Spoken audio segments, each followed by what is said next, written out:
Bismillahirrahmanirrahim. Assalamualaikum warahmatullahi wabarakatuh.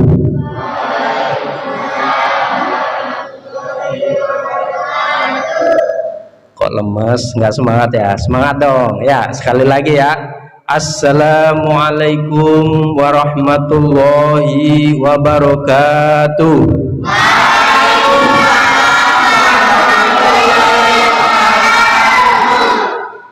Innal hamdalillah nahmaduhu wa nasta'inuhu wa nastaghfiruh wa na'udzu billahi min syururi anfusina wa min sayyiati a'malina may yahdihillahu fala mudhillalah wa may yudlil fala hadiyalah.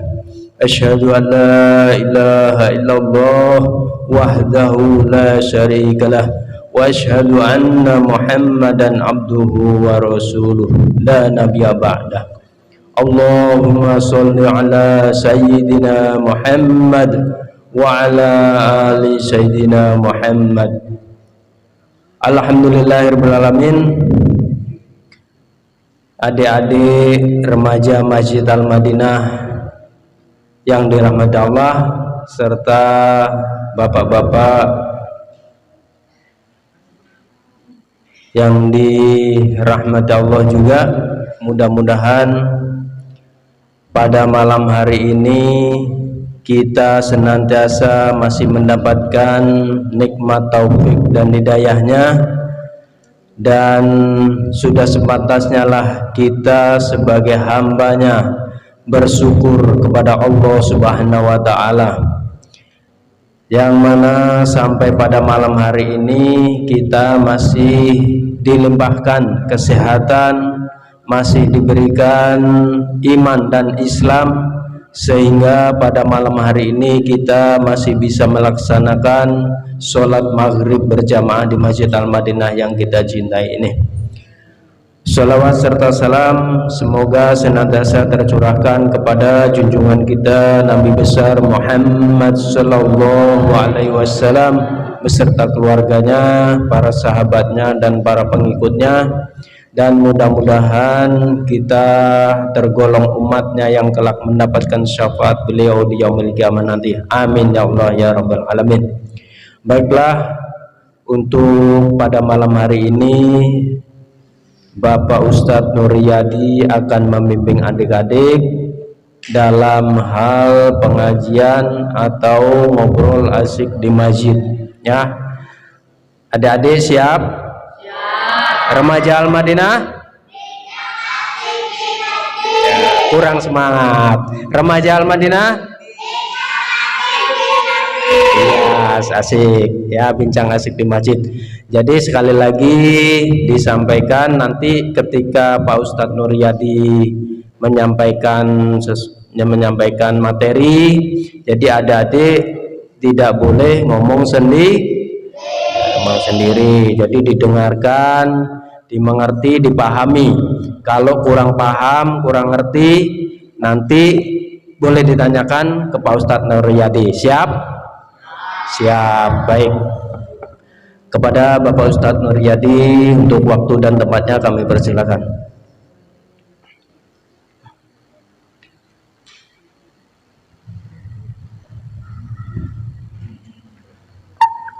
Assalamualaikum warahmatullahi wabarakatuh.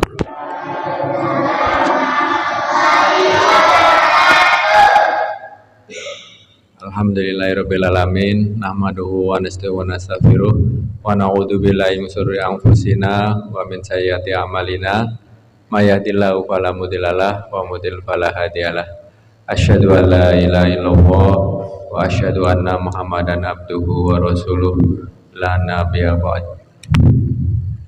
Puji syukur kita panjatkan kehadirat Allah Subhanahu wa taala karena berkat rahmatnya, hidayahnya dan maghfirahnya kita semua masih diberi nikmat iman, nikmat Islam dan juga nikmat kesehatan, sehingga kita bisa hadir di Masjid Al-Madinah dalam rangka sholat maghrib berjamaah dan diteruskan dengan pengajian sampai waktu isya, dan diteruskan juga dengan sholat isya berjamaah.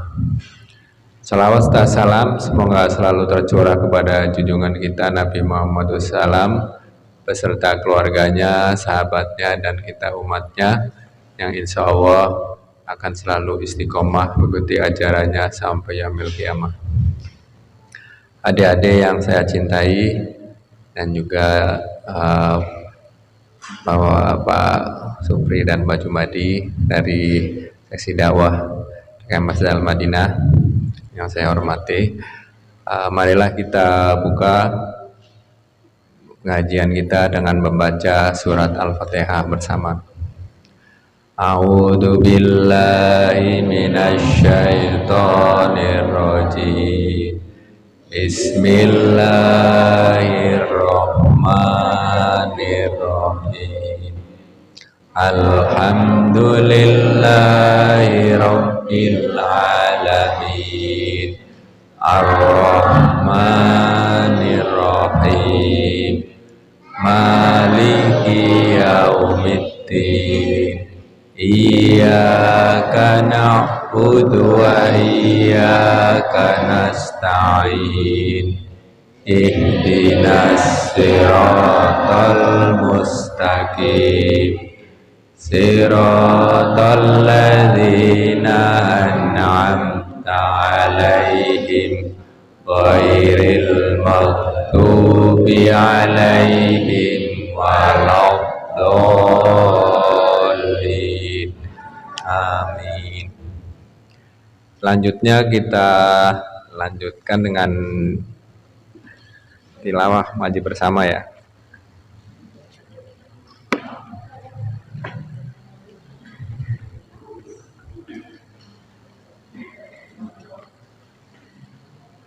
Bulan kemarin sampai surat apa? Al-Qari'ah ya? Al-Qari'ah ya.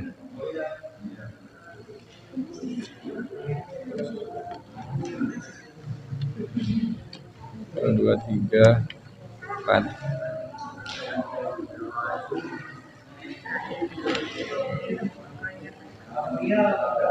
Jadi yang sekarang At-Takasur sampai Al-Bayyinah 5 surat.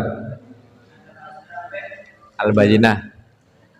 Jadi kita baca 5 surat ya. 1, 2, 3, 4, 5.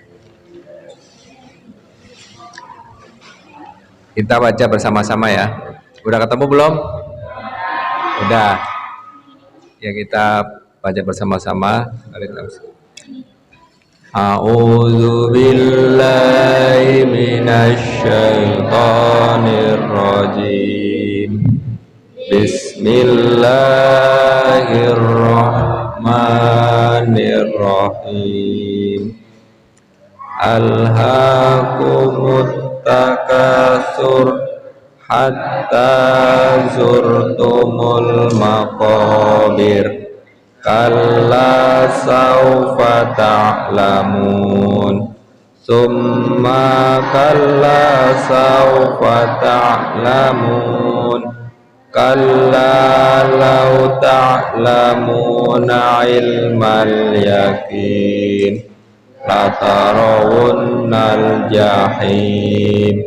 Summa latarawunnaha aynal yakin. Summa latus'alunna yawma idzin 'anin na'im. Bismillahirrahmanirrahim. Idza zulzilatil ardu zilzalaha wa akhrajatil ardu asqalaha wa qalal insanu ma laha yawma idzin tuhaddisu akhbaraha bi anna rabbaka awhalaha yauma idzi yasdurun nasu ashtatan liyurau a'malahum فمن يعمل مثقال ذرة خيرا يره ومن يعمل مثقال ذرة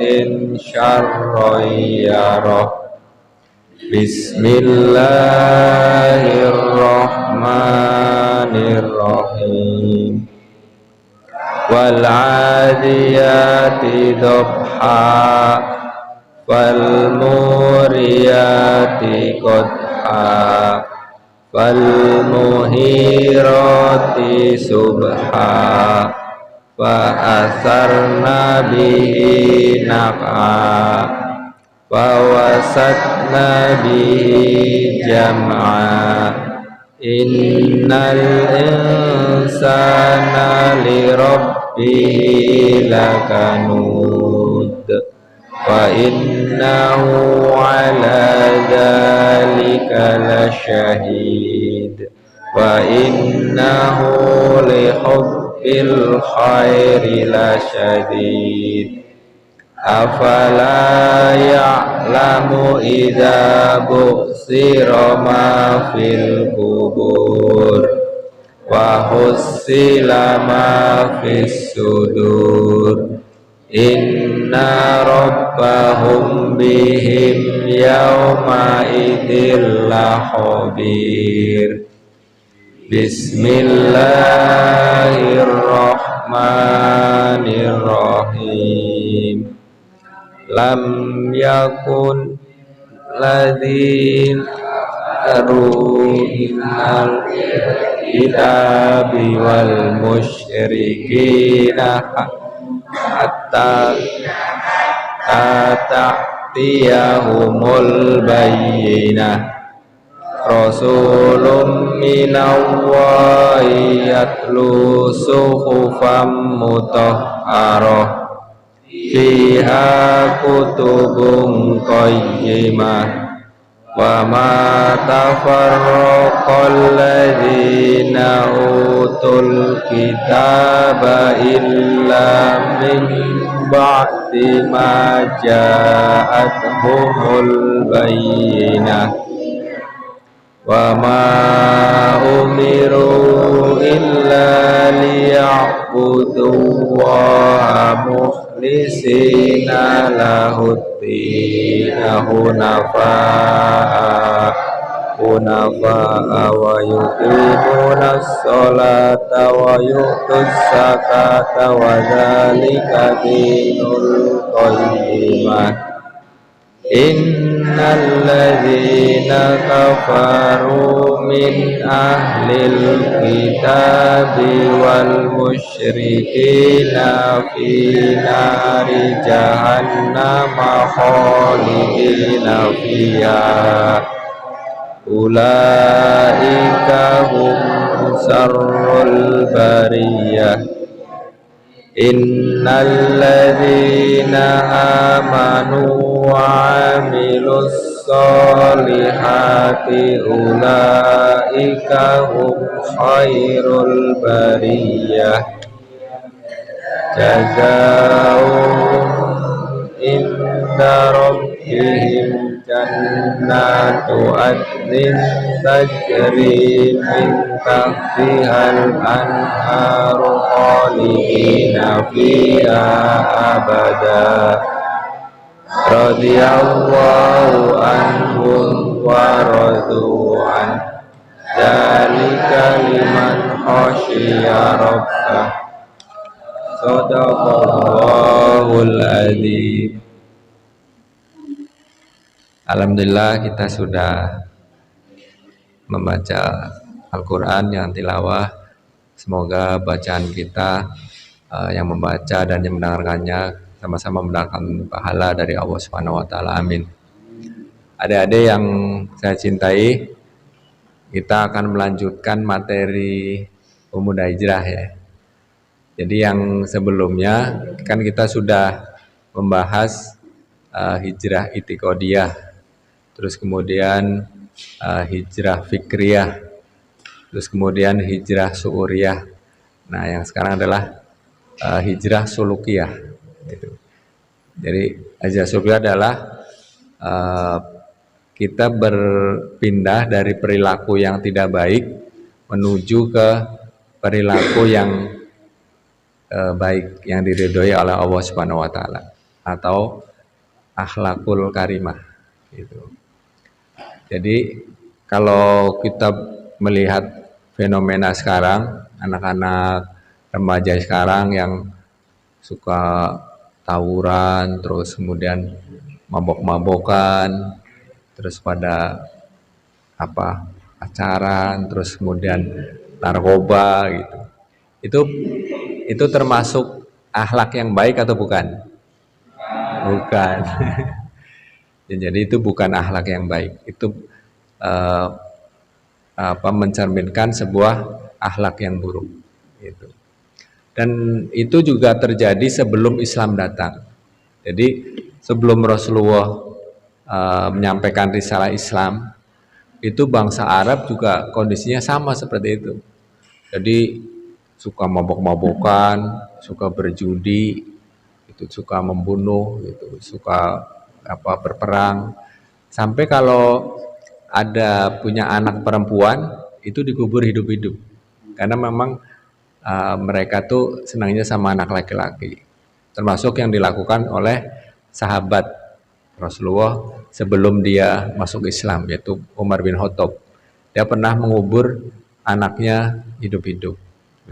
Jadi anaknya diajak ke padang pasir, digali lubang, terus habis itu dijorogin, terus dikubur hidup-hidup, sehingga dia mati, karena emang nggak bisa napas. Sama berita yang viral di TV, kan ada tuh yang anak remaja yang naik motor, lagi perempuan ketabrak di Nagreg, kemudian ternyata dia masih hidup, cuman dibilangnya mau dibawa ke rumah sakit, diangkut sama mobil yang nabraknya itu, mau dibawa ke rumah sakit gitu. Ternyata sama yang nabrak itu mobil bukan dibawa ke rumah sakit, tapi dilempar ke pinggir kali gitu. Di daerah Semarang. Dan pinggir kali akhirnya, padahal dia masih hidup, cuman karena mungkin ada pasir, ada ketimbun pasir, jadi ya akhirnya meninggal. Dan itu pas di visum, ternyata di dalam dadanya itu ada pasir sama air. Makanya tuh polisi menunjukkan bahwa waktu dilempar dari mobil tuh dia sebenarnya masih hidup. Nah, itu juga dulu waktu masa jahiliyah itu kalau ada anak perempuan dikubur hidup-hidup, dia masih hidup, cuman karena ditimbun pasir atau tanah, ya akhirnya meninggal gitu. Ya itu karena, tapi begitu Islam datang akhirnya dirubah semuanya oleh Rasulullah SAW. Jadi mereka berhijrah dari akhlak yang tidak baik menuju akhlakul karimah gitu. Dan itu semuanya adalah bersumber sebenarnya dari hati. Karena memang Allah Subhanahu wa taala itu berfirman di dalam Al-Qur'an surat Ali Imran ayat 110. Mungkin ada yang itu Al-Qur'an yang ada terjemahnya, bisa dibuka.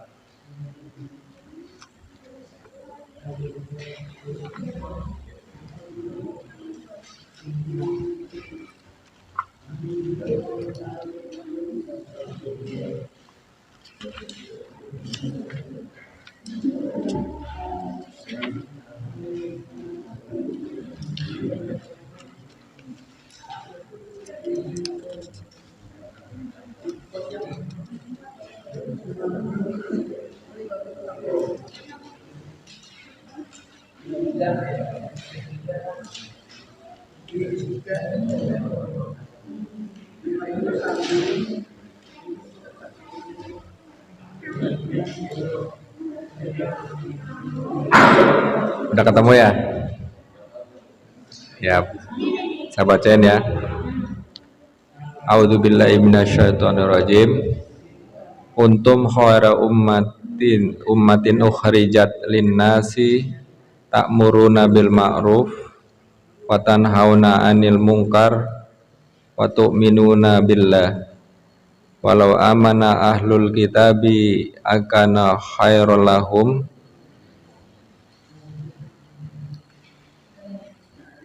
minhumul mu'minuna wa aktsaruhumul fasikun. Kamu umat Islam adalah umat terbaik yang dilahirkan untuk manusia, karena kamu menyuruh berbuat yang ma'ruf dan mencegah dari yang mungkar, dan beriman kepada Allah. Sekiranya ahli kitab beriman, tentulah itu lebih baik bagi mereka. Di antara mereka ada yang beriman, namun kebanyakan mereka adalah orang-orang yang fasik.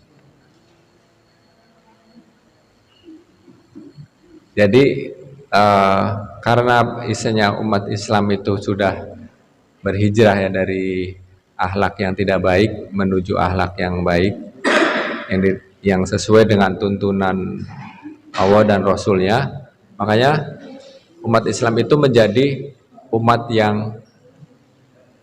yang terbaik itu dari umat-umat yang lain.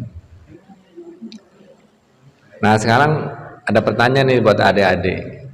Kira-kira umat Islam sekarang udah menjadi umat yang terbaik belum?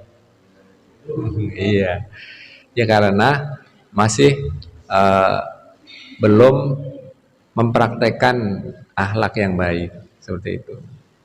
Jadi padahal sebenarnya kalau umat Islam mau mentaati Allah dan Rasulnya dengan berakhlak yang baik, maka insya Allah kita akan menjadi umat yang terbaik. Karena Rasulullah SAW itu diutus ke muka bumi ini adalah untuk memperbaiki akhlak, seperti itu. Terus kemudian kalau kepengen ambil contoh akhlak yang baik, kira-kira mengambil contohnya ke siapa? Iya betul, ke Nabi Muhammad, ke Rasulullah. Karena Allah sendiri di dalam Al-Quran juga menyebutkan bahwa Rasulullah itu mempunyai akhlak yang agung gitu. Nah, menurut Imam Ghazali itu adalah kalau akhlak itu adalah cerminan dari hati. Jadi apa sifat-sifat yang ada di dalam hati kemudian melahirkan dalam sebuah perbuatan. Nah, sekarang ada pertanyaan nih buat adik-adik. Kira-kira kalau poci diisi kopi terus kemudian dituang ke cangkir, keluarnya apa? Keluarnya kopi. Terus kalau poci diisi susu dituang ke cangkir, keluarnya susu. Begitu juga air putih. Poci diisi air putih dituang ke cangkir, keluarnya air putih.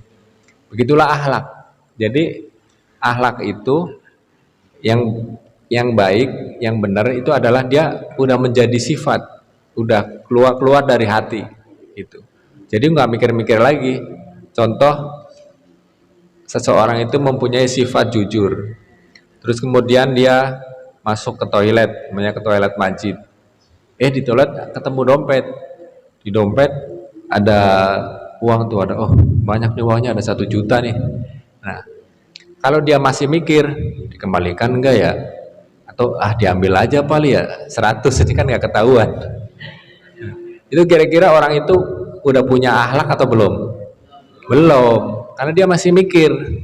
Kalau orang yang udah punya akhlakul karimah, dia punya sifat jujur, begitu dia masuk ke dalam toilet terus nemu dompet, dia udah nggak langsung mikir lagi, langsung keluar, Pak maaf tadi dompetnya ketinggalan gitu. Atau semua orangnya nggak ada, langsung dikasihin ke pengurus masjid, Pak tadi di dompet ada di toilet ada dompet, seperti itu.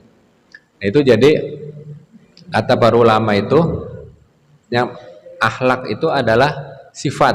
Jadi sifat dasar yang ada di dalam hati. Karena memang kata Rasulullah bersabda itu ada segumpal daging yang apabila dia baik maka baiklah semuanya. dan apabila dia buruk, maka buruklah semuanya. Dia adalah hati atau kolbu, gitu ya.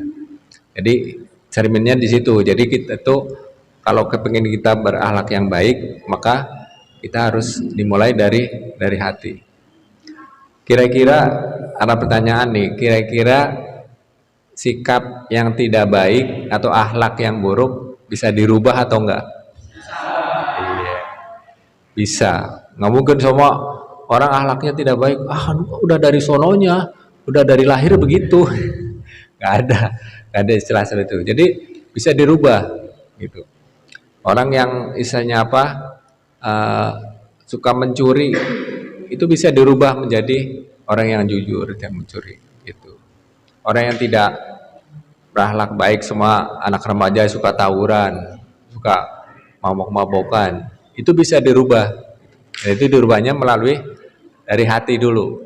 Hatinya harus dirubah. Akhirnya nanti kalau dia hatinya udah berubah, berakhlak baik, maka nanti sebagaimana tadi saya doakan difirman oleh Allah Subhanahu wa taala, kita akan menjadi umat yang terbaik, gitu. Yang bisa mengalahkan umat-umat yang lain dengan akhlakul karimah.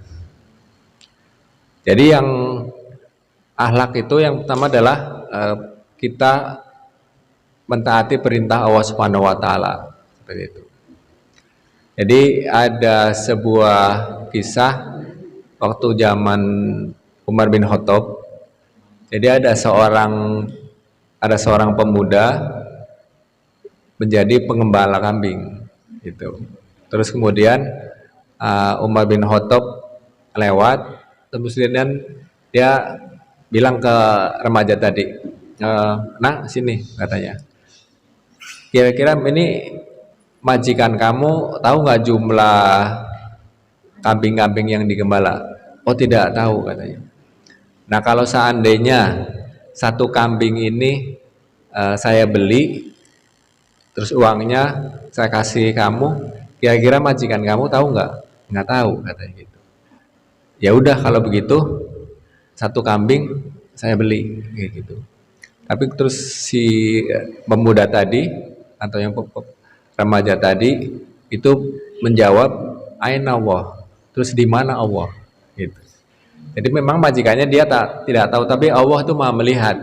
Allah tuh tahu perbuatannya dia. Akhirnya dia tidak melakukannya. Jadi ternyata memang dengan beriman kepada Allah, dengan taat kepada Allah, sehingga dia merasa diawasi, sehingga tidak melakukan perbuatan-perbuatan yang tidak baik, seperti itu.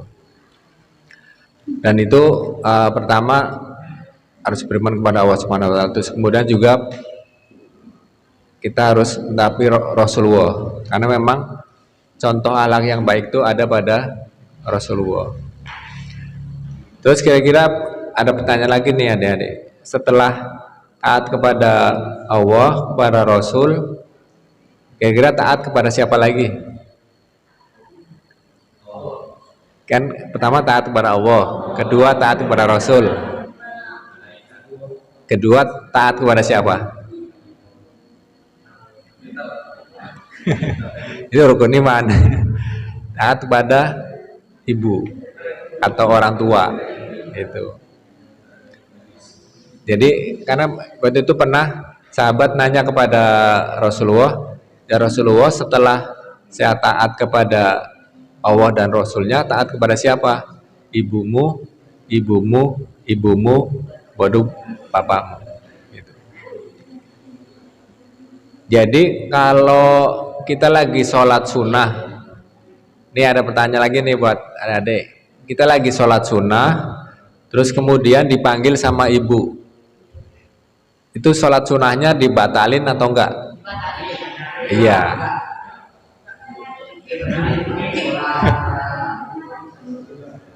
Sholat sunnah, bukan sholat wajib. Iya.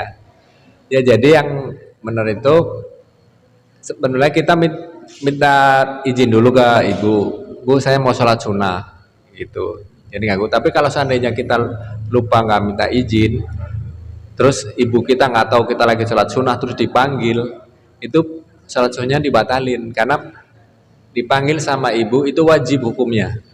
Sementara sholat sunnah itu sunnah, hukumnya itu sunnah, seperti itu. Jadi ini ada kisah diceritakan oleh Rasulullah dalam hadisnya, ada kisah Juraij, seorang ahli ibadah. Jadi dia tuh kerjanya ibadah terus gitu dan dia punya tempat khusus ibadah gitu, kayak model semacam musola gitu. Nah waktu itu Juraij itu lagi ibadah, lagi sholat, terus kemudian dipanggil sama ibunya, dipanggil Juraij katanya. Terus Juraij juga dengar, cuman dalam hatinya dia bingung, aduh ini tetap sholat atau memenuhi panggilan ibunya gitu. Ada dipanggil lagi yang kedua, ada dia milih sholat, dipanggil yang kedua. Juraij bingung lagi, sholat apa memenuhi panggilan ibu ya. Akhirnya dia milih sholat aja deh gitu. Ada yang ketiga dipanggil lagi, Juraij bingung lagi dia, sholat apa memenuhi panggilan ibu ya. Ada sholat aja deh. Akhirnya ibunya jengkel, ibunya kesel, dia berdoa, ya Allah jangan wafatkan Juraij sebelum dia ketemu sama pelacur atau wanita tunasusila gitu. Akhirnya ternyata doa ibunya itu naik ke langit gitu. Akhirnya ada seorang wanita tunasusila, terus dia berzina dengan pengembala kambing. Dengan pengembala, akhirnya dia sampai melahirkan anak. Nah, sampai melahirkan anak, hanya dia melahirkan anak tanpa ayah, dia dipanggil oleh seorang raja. Siapa ayah dari anak kamu? Gitu. Ditanya ke itunya, PTS-nya. Terus akhirnya dia bilang ke raja,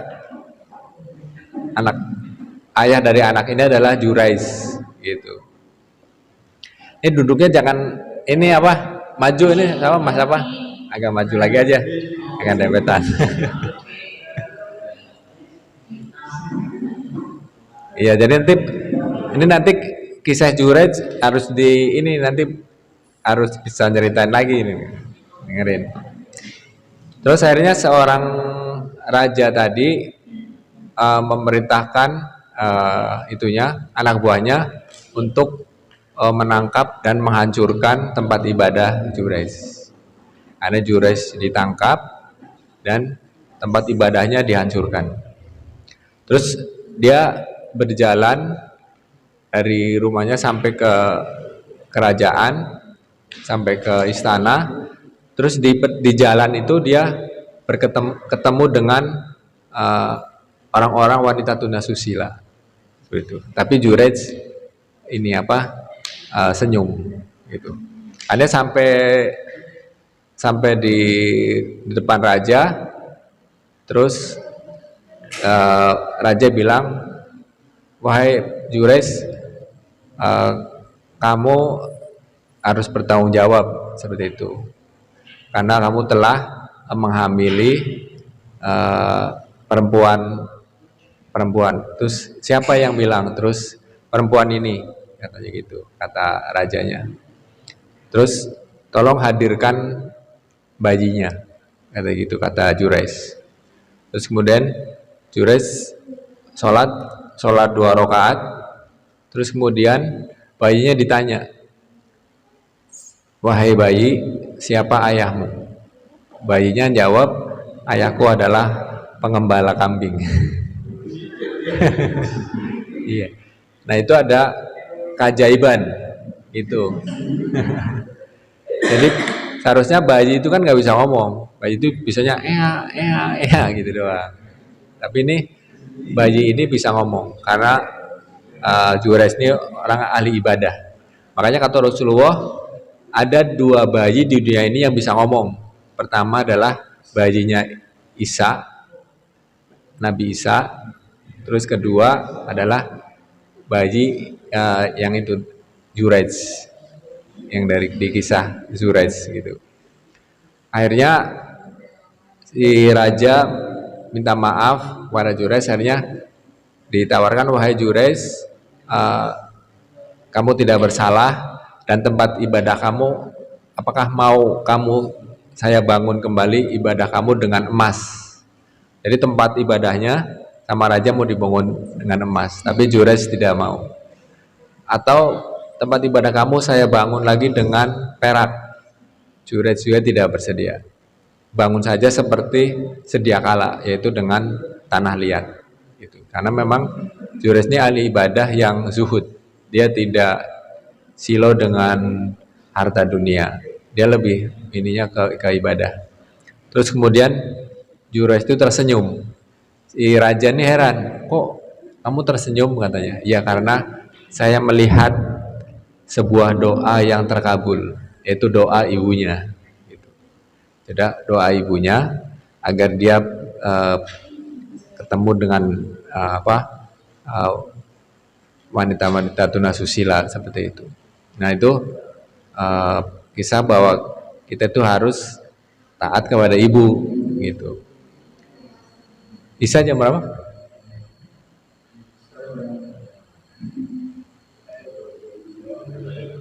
Jam berapa menit lagi ya? Berapa menit lagi? Ya, jadi itu ya, jadi kita itu harus akhlak itu kita harus pertama agar kita punya akhlak yang baik itu tadi kita harus mentaati Allah, Rasulnya, dan juga kita taat kepada orang tua.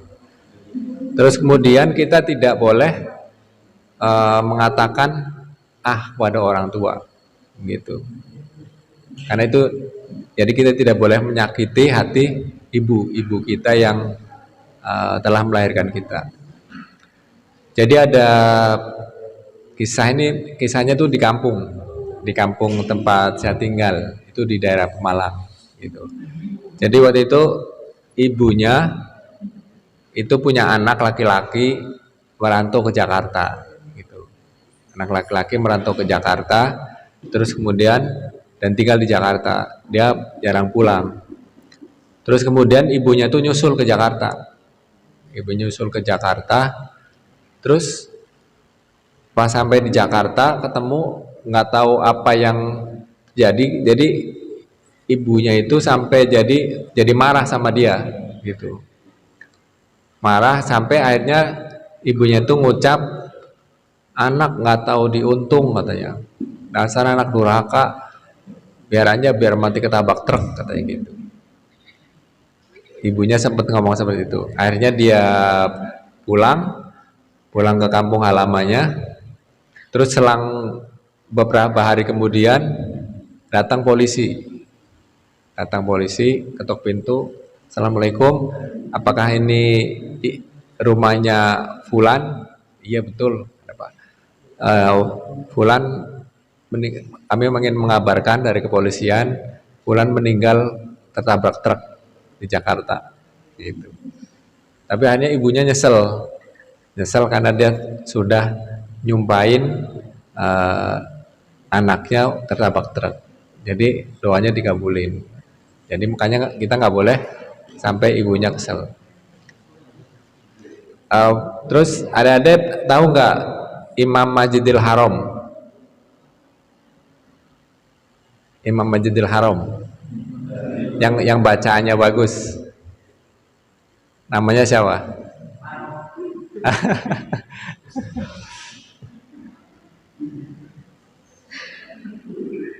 Ada yang tahu namanya? Ya pokoknya imam ya.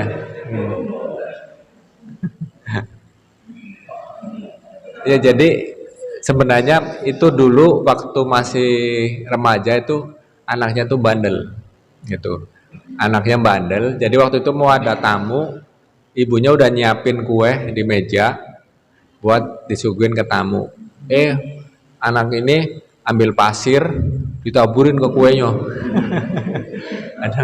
Kuenya nggak bisa dimakan. Akhirnya ibunya itu marah, cuman marahnya dia bagus. Saya sumpahin kamu jadi imam Masjidil Haram, kayak gitu. Akhirnya doanya dikabulin. Begitu besar itu dia jadi imam Masjidil Haram, gitu.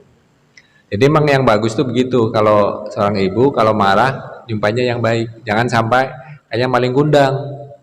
Maling kundang kan ibunya marah, disumpahin jadi batu, akhirnya jadi batu. Makanya kalau mau ngelihat batu maling kundang ada tuh, masih ada ya di pantai di daerah Sumatera ya. Jadi itu kenapa kita harus berbuat baik, karena doa ibu untuk anaknya itu langsung diijabah, langsung dikabulkan, langsung naik ke langit gitu.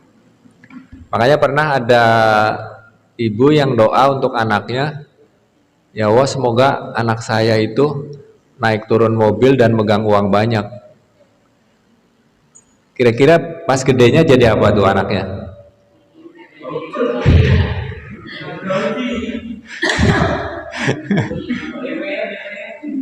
Pas gedenya jadi kondektur bis. Karena sesuai sama doanya, kan naik turun mobil. Pulau Gadung. Bisnya berangkat dia naik. Begitu sampai ada penumpang turun, dia turun. Ya kan? Kan naik turun mobil. Terus kemudian dia pegang uang banyak. Itu uang setoran. Jadi emang doanya begitu kan, doanya naik turun mobil sama megang uang banyak, megang doang. Iya. Jadi sesuai sama doanya. Jadi kalau makanya kalau kita minta sesuatu, kita minta doanya nggak usah jauh-jauh, minta doa sama ibu gitu. Jadi sungkem minta doain. Semua kita mau semesteran atau mau ujian, kita nggak perlu datang ke orang-orang pintar gitu atau orang ini. Kita justru minta doanya ke ibu ya. Nanti karena doa ibu untuk anaknya tuh dikabulkan oleh Allah Subhanahu wa taala. Udah mau isya ya? Bentar lagi ya. Yaudah, karena bentar lagi udah mau isya, kita akhiri. Mungkin dari ada yang mau ditanyain? Mau ditanyain nggak? Ya, jadi intinya itu ya. Jadi agar kita itu menjadi umat yang terbaik, kita harus mempunyai akhlak yang baik. Dan akhlak yang baik itu bisa dibangun. Ada yang tahu nggak bahasa Inggrisnya? Membangun akhlak atau mau perilaku. Jadi kalau bahasa kerennya itu apa? Karakter building ya. Jadi membangun karakter, dari karakter building. Jadi ternyata tuh karakter tuh bisa dirubah, bisa dibangun. Dimulai dari remaja. Jadi remaja itu harus tahu mana yang baik, mana yang buruk, kemudian dipraktekkan sehingga nanti menjadi kebiasaan. Jadi pada suatu saat nanti kita menjadi seorang pemimpin, menjadi seorang pejabat, maka udah mempunyai akhlak yang baik. Kalau sudah mau masuk isya, kita cukupkan kajian sekarang. Kita sama-sama membaca surat Al-Asr ya. A'udzu billahi minasyaitonir rajim. Bismillahirrahmanirrahim. Wal 'ashr innal insana lafi khusr illal ladzina amanu wa 'amilus sholihati wa tawassaw bil haqqi wa tawassaw bis sabr. Terus kemudian Sadaqallahul adzim. Kemudian tutup dengan doa kifaratul majlis.